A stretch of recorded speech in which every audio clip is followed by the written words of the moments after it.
gaming actually doesn't work. It's a thumbs down.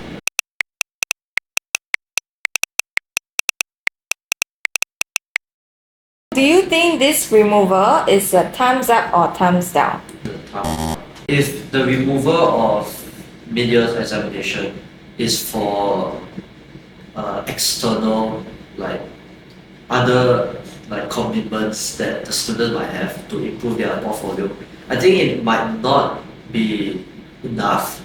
As even though they remove mid-years, doesn't mean that students will proactively seek out events or opportunities to improve their portfolio.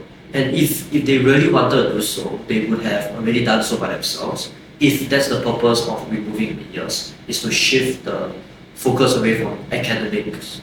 However, I also think that it does give students a bit of relaxation. Not really relaxation, but less stress. But I feel that that benefit is the short term, since students should be able to cope with that stress instead of avoid it entirely. Has the removal made you feel more or less anxious for your A levels?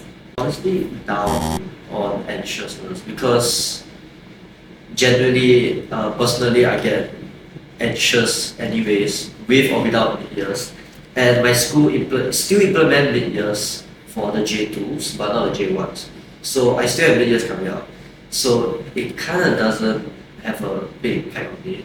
But I can see that other students, maybe those from J1, who feel less stress, those that are more relaxed. However, those that have a long-term ahead, a long-term goal in mind, probably will still feel equally stressed, because at the end, A level still exists for everyone. Yeah.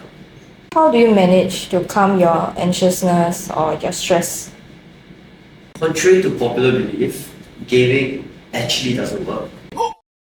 Gaming kind of doesn't work. All the relaxation techniques like gaming, music, going out doesn't really work unless you have the mindset. You have to kind of dedicate some time for relaxation. Tell yourself that, oh, this is for relaxation, so I don't think about anything else. And other time for studying. If I mix both times together, then it wouldn't really be relaxing or helping me be less anxious. So generally, I kind of split my time.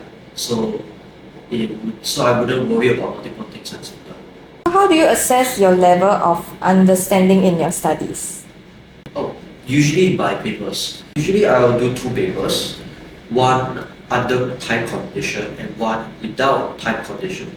The results from the papers that have a time condition is the lowest, like the worst result that I will get. And those from the without the time condition will be the potential I have. So it will be like a graph like this. So there's the potential that I have and the actual level that I'm in.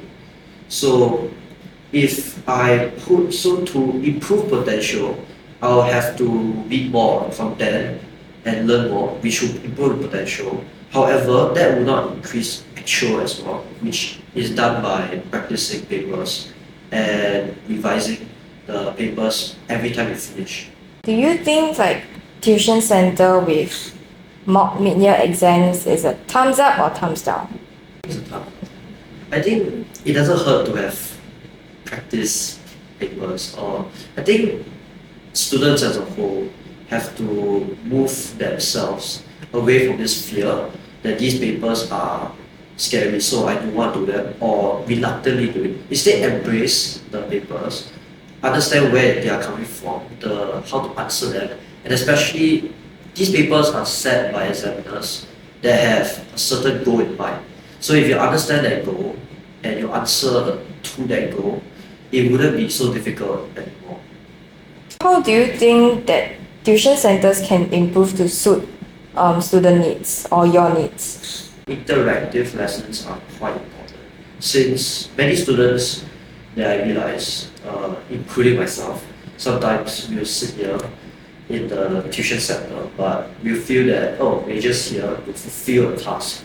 So it doesn't feel that interactive, and students do not learn as much. Instead, they will just be zoning out or just copying notes down. So an interactive session would kind of force the student in a way to participate or to actively learn what they are learning instead of passively taking it in. If you were the Minister of Education, what would you do differently? This is different.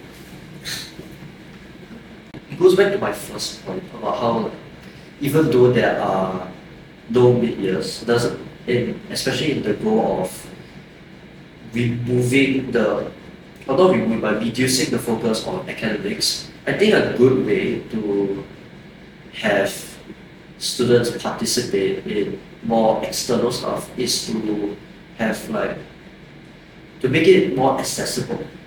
Because currently it is quite accessible, but it's not as collective, right? All the external events and stuff.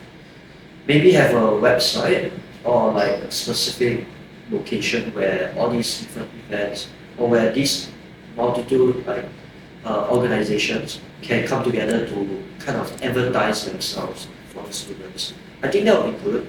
I mean, it's not possible to totally get everyone to participate, but you'll be at least able to get those who are willing to do so but don't know where to start from.